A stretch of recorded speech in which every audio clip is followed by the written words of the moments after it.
Deputado Kim, volto então a fazer a pergunta para o senhor. Na sua visão, quais pontos devem dificultar a aprovação da PEC da transição no Congresso? Olha, o PT está voltando a fazer a política que fez durante todos os seus governos de negociar com o Centrão a ocupação de ministérios, de cargos, de emendas, exatamente a mesma coisa que eu observei durante o governo Bolsonaro. Até o próprio orçamento secreto agora está em jogo, está na mesa de negociações, uma coisa que o PT criticou durante a campanha. Agora está sendo colocado como não, podemos conversar, se a equipe de transição tiver algum espaço, tiver alguma pedida dentro de participação desse orçamento, pode ser que seja negociável. É isso que eu vejo os líderes petistas na Câmara dos Deputados negociando, devem apoiar também o Arthur Lira, que foi o mesmo nome de Jair Bolsonaro para a presidência da Câmara dos Deputados, e fazer o mesmo jogo de sempre, né? Infelizmente, o que a gente enxerga não é uma mudança de política na articulação do Congresso Nacional, não é uma mudança de postura, pelo contrário, é a criação de novos cargos, é o uso das velhas emendas, é o uso das mesmas práticas que sempre utilizaram e que na oposição criticam, mas quando estão no governo fazem exatamente a mesma coisa. Então, acredito que a PEC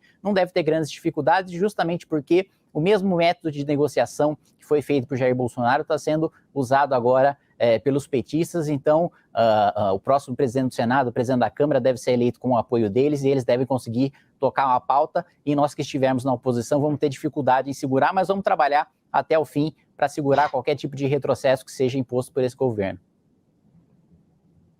Deputado Guilherme Boulos, na sua visão, quais pontos devem dificultar a aprovação da PEC no Congresso?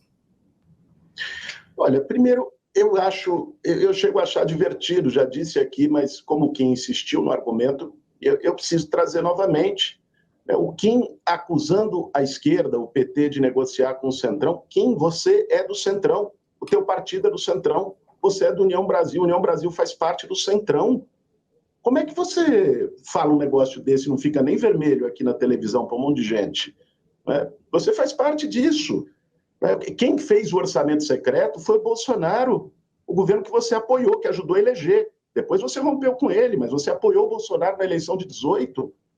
Aí você fala aqui como se não tivesse nada a ver com isso, como se não tivesse a ver com a história. Não pode ser assim. A gente tem que ter coerência. Tem que ter coerência com os atos que a gente faz, com quem a gente defende. A gente pode até se arrepender. É normal alguém errar e se arrepender na vida. Mas nós precisamos ter coerência. Agora, em relação ao Congresso, eu acho que o que vai acontecer, nós temos hoje uma maioria do Centrão no Congresso, que vai querer barganhar, colocar dificuldades, tem a influência que vem do mercado financeiro e que também incide no Congresso, que vai tentar dificultar a aprovação da PEC. O nosso papel é mostrar para o Congresso e para a sociedade brasileira a tragédia que será o ano que vem se a PEC não for aprovada. Eu disse aqui no começo do nosso debate, vai faltar dinheiro para continuar a obra em janeiro. Não é começar a obra nova, não é nenhum gasto extraordinário, nada disso, é obra que está em andamento, que foi gasto dinheiro público e que elas vão parar em janeiro, pelo orçamento que o Bolsonaro deixou, se a PEC não for aprovada. Eu acho que isso faz a sociedade, vendo os números, vendo a realidade, para além das narrativas, se sensibilizar, e por isso eu acredito que sim, mesmo com dificuldades, com resistência, nós vamos aprovar deputado. a PEC no Congresso. Deputado Guilherme Boulos, o valor de quase 200 bilhões de reais extrateto foi pensado, na sua avaliação, como uma alternativa para que as negociações comecem a partir desse valor? Ou seja, o governo eleito já tem a noção de que a tendência é de que durante as articulações esse valor seja reduzido? Veja, eu acho que não. Ele foi pensado não como um dado tirado da cabeça de alguém e tal. Ele foi pensado a partir das necessidades de cobrir o rombo que o Bolsonaro deixou para manter o país em andamento, para que o país não pare, e das necessidades de investimento que a gente tem para poder gerar emprego e renda no país. O que passa, logicamente, também por aumento do salário mínimo. O que não pode passar é por aumento do salário dos deputados, né?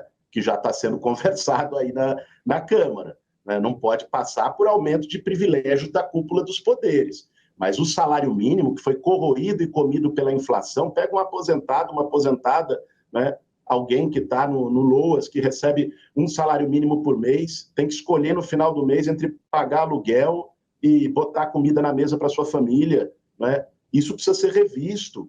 Né? Nós precisamos ter políticas de combate à fome.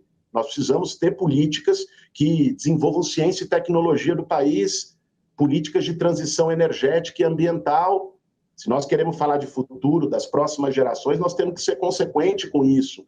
Mais do que um discurso fiscalista raso, a gente tem que apresentar o debate, que inclusive em sintonia com o que está sendo discutido no mundo todo, né, de transição ambiental e de investimento pesado em ciência e tecnologia para reverter a matriz primária da nossa economia, que hoje é o grosso da economia nacional. Isso implica investimento, isso implica ter dinheiro, é isso que a PEC está considerando.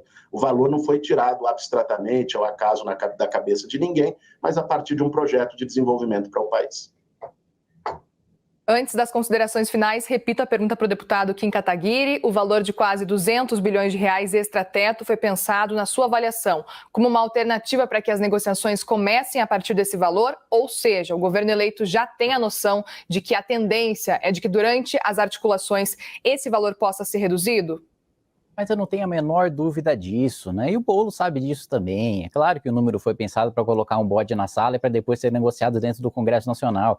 E eu tenho absoluta independência e eu posso falar sobre as negociações dos governos petistas com o Centrão sem ficar vermelho, como o Boulos colocou, porque eu sou independente e sou coerente. Mesmo quando o meu partido esteve na base do governo Bolsonaro, eu estive na comissão de fiscalização, pedi o impeachment do presidente Bolsonaro, estive na oposição e da mesma maneira, se meu partido tiver na base do governo Lula, ou se ele estiver independente, eu estarei na oposição ao governo petista, porque sou independente. É uma palavra que o Boulos não conhece, infelizmente, porque antigamente ele criticava os escândalos de corrupção do PT e dizia que havia corrupção na Petrobras, e depois mudou de discurso para fazer parte do governo Lula agora. Independência e coerência, esse é um ponto que eu tenho. Em relação a discurso fiscalista raso, até agora, e já é a terceira vez que eu vou perguntar, qual é a regra fiscal, portanto, profunda que está sendo pensada, então, pelo governo de transição? Não há essa regra fiscal, não há essa âncora fiscal pensada. Se houvesse, já teria sido apresentada dentro do âmbito dessa PEC, justamente para dar segurança jurídica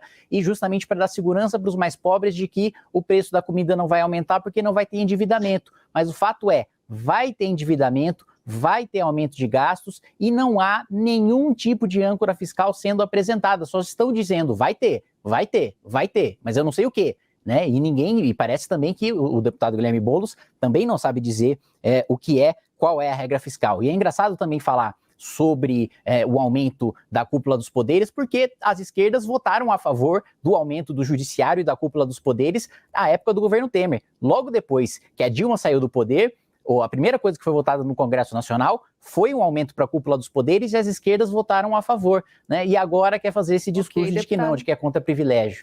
Deputado Kim Kataguiri, você tem 30 segundos para suas considerações finais. Obrigado, deputado Guilherme Boulos, obrigado, CNN, pelo debate. Eu quero dizer que é um prazer participar e que, infelizmente, o que a gente vê é uma PEC que eu apelidei de PEC Argentina, porque nos coloca no caminho da inflação, da miséria, da desigualdade social, do endividamento, passa no cheque especial e no cartão de crédito o nome dos mais pobres e o nome das futuras gerações em prol de um gasto populista que hoje não vai resultar em redução de fome ou de miséria, pelo contrário, só vai penalizar os mais pobres e beneficiar os mais ricos. Agora sim, deputado Guilherme Boulos, o senhor tem 30 segundos para as considerações finais. Obrigado, Muriel, deputado Kim, todo mundo que nos acompanhou pela CNN. Kim, eu gostaria também muito de ver essa sua independência que você tanto fala para criticar os seus colegas de movimento, por exemplo, o Arthur Mamãe Falei, que foi assediar a mulher em guerra na Ucrânia e você passou pano. A independência tem que valer em todos os momentos. Agora, em relação à PEC, eu acho que é imprescindível, e aí são dados da situação do que está previsto para o orçamento do ano que vem, para os próximos anos, é imprescindível para o Brasil não parar. Espero que seja aprovado. Deputado Kim, você tem direito de resposta rapidamente, 30 segundos. Bom, primeiro que é mentira que houve qualquer tipo de assédio a qualquer mulher na Ucrânia, o deputado Guilherme Boulos sabe muito bem disso, mas infelizmente quis usar o espaço dele para espalhar uma notícia falsa no final do debate, porque parece que ele não tinha mais argumento para apresentar. Pessoal, esse daqui é o meu canal de cortes, tem muito conteúdo aqui que você não encontra no canal principal, então eu peço que você se inscreva no canal, deixe o seu joinha e clica no sininho também para você sempre receber as notificações.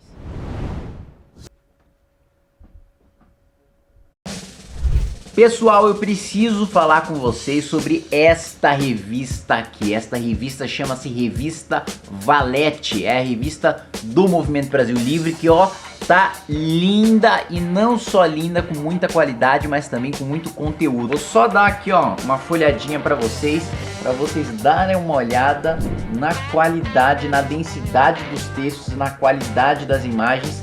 É uma revista absolutamente profissional, e para você assinar, ter acesso a ela, é só você clicar no link que eu vou deixar aí na descrição para você receber a Valete bonitinha aí na sua casa, com artigos de gente muito inteligente para te atualizar e te deixar, né, no limite do conhecimento de várias áreas envolvendo filosofia, história, geopolítica, política, economia. Assinem a revista Valete, que ela tá muito boa, e toda semana, todo mês a gente tem depoimento de leitores muito felizes com a Valete.